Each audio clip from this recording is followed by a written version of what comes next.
Terima kasih pemirsa, Anda kembali menyaksikan Kominfo Newsroom. Pemirsa, pemerintah sejak pertengahan 2023 lalu banyak memberikan bantuan pangan beras dan BLT untuk masyarakat miskin dan kurang mampu. Bantuan tersebut menjadi kewajiban pemerintah demi menjaga kebutuhan masyarakat di tengah krisis pangan dan juga iklim El Nino. Meski berganti tahun, namun pemerintah terus melanjutkan penyaluran bantuan pangan beras dan BLT demi menjaga daya beli masyarakat di tengah nilai inflasi nasional yang sudah menjamah ke sejumlah komoditas pokok. Lalu bagaimana bantuan tersebut dapat membantu masyarakat? Malam hari ini kita akan membahasnya bersama Deputi Bidang Koordinasi Kesejahteraan Sosial, Kementerian Koordinasi Pembangunan Manusia dan Kebudayaan, Bapak Nunung Nuriyartono. Selamat malam Bapak Nunung, salam sehat. Selamat malam Mbak Anggi, gimana kabarnya? Sehat selalu ya, tetap Kabar semangat baik Bapak malam-malam. Nunung. Ya, Bapak Nunung, kita berbicara terkait bantuan pangan beras yang sudah dilakukan pemerintah sejak pertengahan lalu bahkan hingga awal tahun ini begitu ya Pak Nunung. Namun dalam prosesnya salah satu kendala adalah ketepatan distribusi bantuan beras ke penerima manfaat. Lalu bagaimana pemerintah melalui Kemenko PMK ini bisa mengawasi atau memastikan distribusi itu tepat sasaran kepada penerima manfaat begitu Pak Nunung? Oke, baik, terima kasih Mbak Anggi dan pemirsa. Ketepatan sasaran menjadi satu kata kunci penting agar seluruh program pemerintah yang berkaitan dengan bantuan pangan ini bisa diterima oleh yang memang layak menerima. Oleh karenanya, kepastian data itu harus betul-betul bisa kita lihat akurasinya. Dengan demikian, kalau kita bicara bahwa bantuan pangan ini diperuntukkan untuk saudara-saudara kita yang berada pada kategori kemiskinan dan kemiskinan ekstrim. Salah satu data yang digunakan untuk mensasar saudara kita di kemiskinan ekstrim itulah data P3KE. Jadi data P3KE ini adalah data by name by address, nama dan orangnya, di mana tinggalnya. Nah, di data P3KI ini, data yang berperingkat. Apa maksudnya data berperingkat? Data berperingkat itu, karena tadi by name by address, maka peringkat 1 atau desil 1, kita bagi desil 1 sampai desil 10. Desil 1 ini kira-kira sasaran saudara-saudara kita yang masuk kategori miskin ekstrim. Jadi siapa namanya, tinggal di mana, itu mereka yang di desil 1 yang harus mendapatkan prioritas utama. Nah, kemudian proses pemantauannya, maka kita juga melakukan validasi data. Verifikasi validasi data ini agar betul saudara-saudara kita yang masuk dalam kategori miskin ekstrim tadi mendapat. Yang tidak kalah pentingnya, program bantuan pangan ini, cadangan pangan pemerintah, juga menyasar saudara-saudara kita lansia tua. Ya, lansia tua yang sudah tidak produktif sama sekali, sehingga mendapatkan bantuan dari pemerintah. Nah, oleh karenanya kita juga melakukan monitoring. Jadi monitoring ke berbagai daerah, baik Bapak Menko langsung juga menyerahkan di berbagai wilayah di Indonesia, dan Bapak Presiden juga secara langsung menyerahkan. Tiap bulan kita melakukan updating dan validasi dari data tersebut, verifikasi dicek ulang dan seterusnya. Karena tidak menutup kemungkinan di dalam daftar ada yang saudara-saudara kita yang sudah wafat. Nah, harus digantikan. Siapa yang menggantikan? Ya tetap orang yang layak menerima, yang harus menerima, yang ada di daftar kita, yang ada di daftar data P3KI. Jadi ini salah satu strategi yang dilakukan dan kami sesuai dengan tupoksi kami melakukan koordinasi, sinkronisasi dan pengendalian, kami melakukan pemantauan untuk program-program yang menyasar kelompok masyarakat miskin dan miskin ekstrim ini. Gitu kira-kira Mbak, untuk bagaimana kita mengawal agar betul-betul tepat sasaran. Sehingga exclusion error, inclusion error itu harus bisa kita kurangi. Gitu. Ya, berarti intinya sasaran bantuan ini untuk masyarakat dengan kemiskinan ekstrim begitu ya Pak? Ya, miskin dan miskin ekstrim ya. Ya, kemudian apakah di tahun ini ada perluasan penerima bantuan itu Pak? Ya. Jadi kalau cadangan pangan pemerintah itu kira-kira 22 juta. ya, dari kalau BPNT sekitar 18, sekian juta. Nah, kenapa? Dari analisis kami ya, sebelumnya pada saat El Nino terjadi, kami melakukan analisis yang ternyata dari hasil analisis kami menunjukkan yang pertama bagaimana analisis dilakukan, melihat daerah-daerah yang benar-benar mengalami kekeringan akibat El Nino. Kemudian kita overlay, kita petakan lagi daerah-daerah kekeringan yang memang di sana masih banyak penduduk miskinnya. Nah, ternyata dari data kami menunjukkan masih ada saudara-saudara kita yang terdampak El Nino dan dalam kategori miskin itu belum mendapatkan bantuan dari program sebelumnya. Nah, oleh karenanya dilakukanlah verifikasi kembali, dilakukanlah pengecekan data kembali, ketemu saudara-saudara kita yang memang tinggal di daerah terdampak El Nino dan dalam kategori miskin, sehingga kurang lebih meningkat menjadi 22 juta. Jadi 22 juta ini didasarkan kepada satu analisis kajian yang mendalam dan kemudian kita peroleh titik-titiknya di mana. Kira-kira seperti itu, Mbak. Ya, Pak Nunung, tadi Bapak menyebutkan bahwa perluasan penerima bantuan ini khususnya di terdampak El Nino. Nah, apakah para penerima bantuan di daerah rawan bencana begitu, apakah akan mendapatkan bantuan yang lebih nantinya? Nah, jadi begini ya, kalau yang kaitannya dengan cadangan pangan pemerintah, memang akan dilakukan sampai dengan Maret, ya. Maret ini. Nah, kemudian sebagaimana juga Bapak Presiden menyampaikan, ya, Kepala Bappenas dan seterusnya melalui Bulog juga, apabila dimungkinkan sampai Juni tergantung APBN kita dan juga bagaimana dampak itu betul-betul dirasakan. Tapi poin yang ingin saya sampaikan juga begini, Mbak.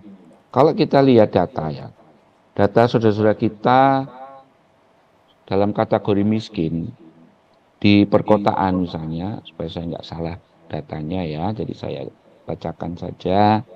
Jadi pengeluaran keluarga miskin di Indonesia 66,2% di pedesaan itu digunakan untuk kebutuhan pangan.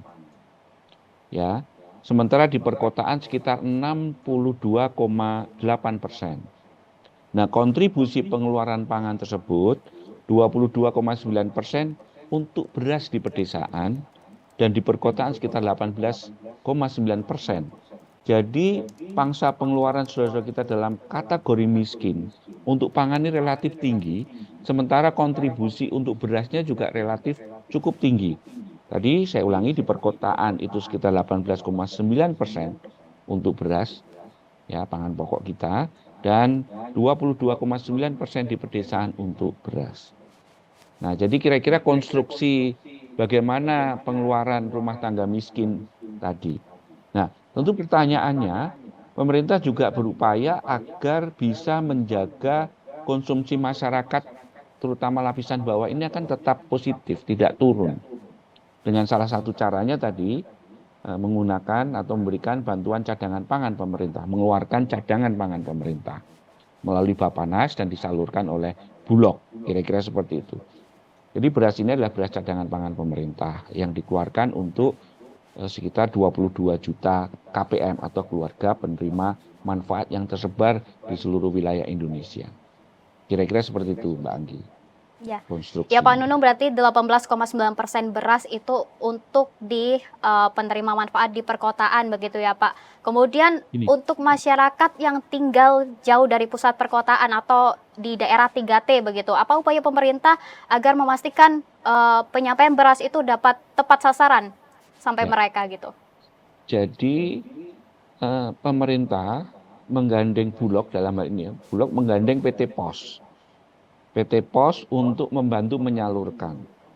Kita juga melihat bahwa PT Pos ini memiliki kemampuan distribusi sampai di tingkat yang relatif sulit untuk dijangkau. Jadi sistem logistiknya sudah relatif cukup bagus, maka PT Pos menyalurkan beras cadangan pangan pemerintah ini. Nah, memang untuk wilayah-wilayah tertentu yang sangat sulit dijangkau pada saat kami melakukan monitoring ya bersama Pak Menko, itu juga ada aspirasi dari masyarakat bahwa Pak, alangkah baiknya kalau juga diberikan 2 bulan sekali, gitu ya. Karena memang kami kondisinya cukup susah dalam konteks distribusi, sehingga ada di beberapa wilayah diberikan langsung 2 bulan sekali, ya sekaligus 2 bulan gitu ya. Di awal diberikan sekaligus 2 bulan dengan berbagai pertimbangan, terutama untuk saudara-saudara kita yang berada di wilayah terluar, ya, dan betul-betul sulit dijangkau ya secara baik seperti halnya misalnya di wilayah perkotaan-perkotaan di Jawa. Kira-kira begitu, Mbak. Jadi PT POS lah yang kemudian membantu untuk menyalurkan beras cadangan pangan pemerintah ini. Ya, Bapak tadi sudah menyinggung terkait kendala, salah satunya terkait daerah yang sulit dijangkau begitu ya Pak. Lalu apakah ada kendala lainnya dalam penyampaian beras ini? Ya, jadi yang penting pertama adalah tadi ketepatan waktu juga. Bagaimana beras tadi secara tepat disampaikan kepada keluarga penerima manfaat yang sudah terdaftar, ya, karena mereka betul-betul memerlukan beras yang sangat dibutuhkan untuk konsumsi pangan mereka. Nah, jadi kira-kira salah satu juga yang sangat penting berkaitan dengan apa namanya tadi kepastian, ya, memastikan tadi itu harus, jadi gini, mekanismenya juga perlu saya jelaskan. Masyarakat yang ada di dalam daftar tadi itu datang ke lokus-lokus yang sudah ditetapkan, ya, kemudian membawa identitas, ya, identitasnya dicocokkan di foto dan seterusnya, itu juga langsung terupdate tuh. Informasi itu terupdate, oh ya, si A sudah menerima, si B sudah menerima, si C sudah menerima dan seterusnya. Jadi menggunakan teknologi-teknologi digital itu juga untuk memastikan ketepatannya, gitu ya, untuk memastikan ketepatannya. Jadi kira-kira langkah-langkah yang dilakukan adalah seperti itu, sehingga satu, kelompok sasaran KPM-nya mendapatkan benar-benar manfaat dan tepat sasaran, tepat waktu juga, gitu ya. Selain memang kendala-kendala kalau yang di luar, ya, di daerah terluar, ya, kemudian juga aksesibilitas sangat terbatas, maka salah satu strateginya adalah bagaimana diberikan dalam satu periode untuk 2 bulan, gitu ya, supaya juga mengurangi biaya dari distribusi cadangan pangan pemerintah tadi. Itu beberapa kendala dan kami perhatikan di lapangan karena kerjasama seluruh pihak, PT POS, Pemda, ya, Bulog, kami memberikan apresiasi selama kami melakukan monitoring. Insya Allah semua bisa berjalan dengan lancar, ya. Kendala-kendala tadi memang juga sudah kami antisipasi. Kira-kira seperti apa solusi yang harus kita lakukan bersama agar masyarakat penerima manfaat tadi, keluarga penerima manfaat itu betul-betul mendapatkan tepat pada waktunya. Kira-kira seperti itu, Mbak. Ya, terus melakukan strategi terus gitu ya Pak untuk Ya, meminimalisir kendala yang ya, ada. ya, Ya, ya. Pak Nunung, kemudian ada banyak masyarakat ini menilai bahwa bantuan pangan beras dari pemerintah tidak menyelesaikan akar masalah inflasi komoditas pangan. Bagaimana Pak Nunung menilai hal tersebut? Ya, baik. Jadi kalau kita bicara inflasi, salah satu memang yang relatif mendapatkan perhatian dari otoritas moneter kita, Bank Indonesia dalam hal ini, berkaitan dengan volatile food, ya, volatile inflation, gitu ya. Salah satunya dari pangan. Nah, kita bicara inflasi, maka kita bisa melihat apakah dari sisi demand atau dari sisi supply. Kita ketahui, ya, kita bisa lihat data inflasi juga. Volatile inflation karena pangan relatif bisa terjaga, tapi memang harga beras di pasaran relatif cukup tinggi, ya kan, ya. Nah, kembali kita lihat lagi pola produksi, kita tuh sudah bisa melihat data yang terus berulang setiap tahun bahwa Januari, Februari itu memang produksi kita relatif berkurang, terlebih karena dampak El Nino, ya. Nah, Maret harapannya sudah mulai ada produksi lagi. Ya, Maret ada produksi lagi. Jadi dari sisi supply-nya, dari sisi supply side-nya ini, dampak El Nino itu masih terbawa. Karena tadi produksi tidak sebagaimana yang diharapkan tahun lalu, yang harusnya mulai ada panen di bulan Februari, tapi mudah-mudahan bulan Maret itu bisa ada banyak produksi petani, kira-kira begitu. Ya.